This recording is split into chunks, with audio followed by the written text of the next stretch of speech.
In Pakistan, these young girls face an uncertain future. It's a wedding, but the men and women don't mix, and the bride remains upstairs, out of sight. Many men here don't permit their wives to ever leave the house. The women can virtually disappear. In most Pakistani households, the husband's authority is absolute. Outside a private charity in Karachi, a baby's cot stands in the street. The sign on it pleads with mothers to put their babies in the cot rather than kill them. It's usually baby girls who are quietly murdered. In many areas it's a traditional practice, recognized and even encouraged. In 1979, the late President Zia introduced Islamic law into Pakistan. For women here, it's meant they face a host of discriminatory laws. On the streets of rural villages, you don't see many women. Veiled or unveiled, she's under pressure to stay out of sight. In this society, a woman is considered very much the property of men.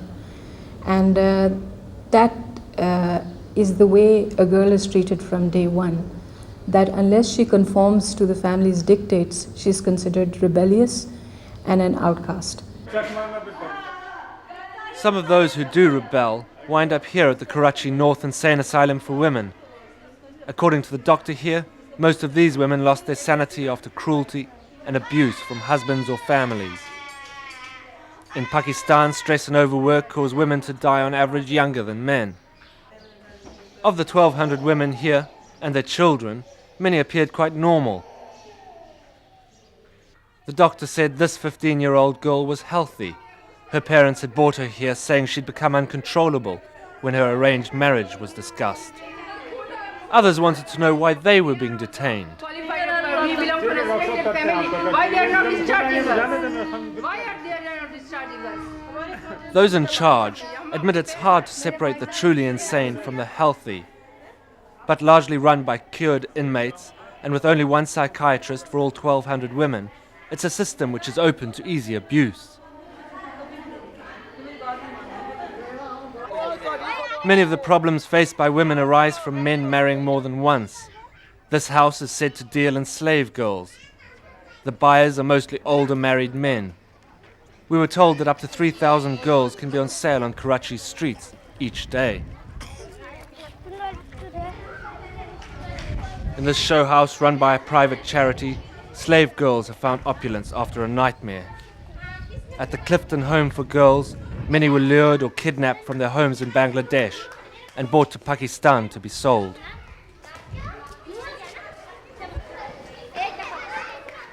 Amna was 10 years old when she was trapped into going with the slave traders. He threatened me and said, "I'll tie you up in the room. I'll kill you. Maybe I'll strangle you." Nobody would ever know. They didn't treat me well. They would beat me. The food was not good, and I was fed only twice a day. Even when Amna finally escaped, the first two men she asked for help tried to capture and sell her. Thank God the last man sent me to the Eddie girls' home. If I hadn't come here, they would have gone on selling me, and they would have wrecked my life. A group of lawyers are trying to bring the slave trade to a halt. They say more than 200,000 girls have been traded in the last 10 years, and that the authorities don't want it to stop. Pakistan government is doing nothing. It's not a simple trafficking, it's the complete mafia with the support of the border police as well as the local police. So they are all involved in it, and they are getting their share. Whenever the girl has been sold, the share will go to the in charge of the police station and the small policemen who are looking after that area, and that has been protected by the police. I gave a runaway slave girl refuge. After a while, the police came with a pimp. She was taken away by the police, who then gave her back to the pimps. They sold her. Many other freed slavery victims are arrested and wind up in women's prisons like this. Though the authorities like it to be called a home for runaway women, Everyone here is locked up and can't leave without a court order. Fatima was arrested after she was brought to Pakistan. Her pimp went free. Once arrested, slave girls are often charged under the adultery laws. Though she's been acquitted, she's still not free. I stayed in the pimp's house for a month before the police arrested me. Then I was sent to jail, and I've been in jail for 2.5 years. The judge acquitted me.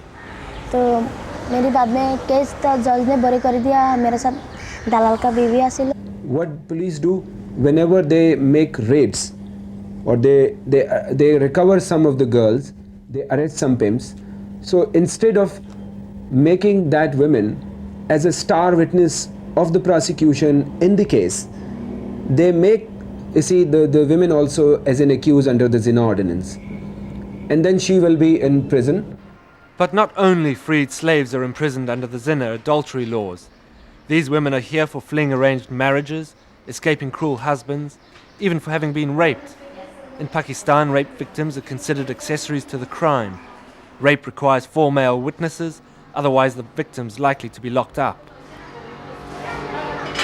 Most of them are innocent. They don't know what is happening. When we meet them, sometimes they say, if you ask them, what have you been here? What's happened to you? What have you done wrong? So says, I just don't know. I didn't agree to marry. I didn't like that fellow. Or he wanted to rape me. I just made a racket and I ran away. And I've been trapped and put here. Privately, police told us their hands are full without having to worry about the zina laws. But they say the law is the law and they're just upholding it. Why do you imprison someone who's been raped against their will?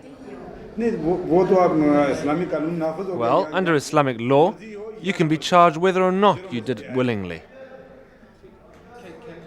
In the Karachi High Court cells, women wait for their zina cases to be heard alongside hardened male convicts. Ruqayya Khan is in prison because she won't marry the man her parents want her to. She's in love with another. Now, her parents have laid a charge of zina against her, and she won't be released unless they withdraw it. My parents didn't want me to get an education. They thought I'd become morally corrupt because our school had both boys and girls. They thought I'd run away with a boy, so they arranged a marriage for me. This was how the antagonism started. It's too easy to blame only Islam for the position of women's rights in Pakistan. Religious leaders say that Islam prohibits both men and women from premarital sex, and that the Quran instructs these boys to respect their female brethren and to give them freedom of choice in marriage. But it is the fundamental belief that women belong at home which justifies much of the discrimination here. She doesn't need any job in the society. She should remain in home and try to rear up her children, which is the next generation. And she should not unnecessarily go to the society, unnecessarily. At the end of the day, like any other city, Karachi's nightlife awakens. This is a brothel where men commit adultery every night. The girls are licensed to dance, but everyone knows what really happens. In Pakistan, there are hundreds of brothels like it. Campaigners say it's time for women to confront the system. There must be a push to raise the awareness of women about their rights and to make them much more aggressive in demanding a full share. As the call for women's rights whips up, they're not totally deaf to it here. In this region, men dominated women long before Islam arrived. And it's perhaps the depth of ancient desert law which makes sexual equality in Pakistan still a distant dream.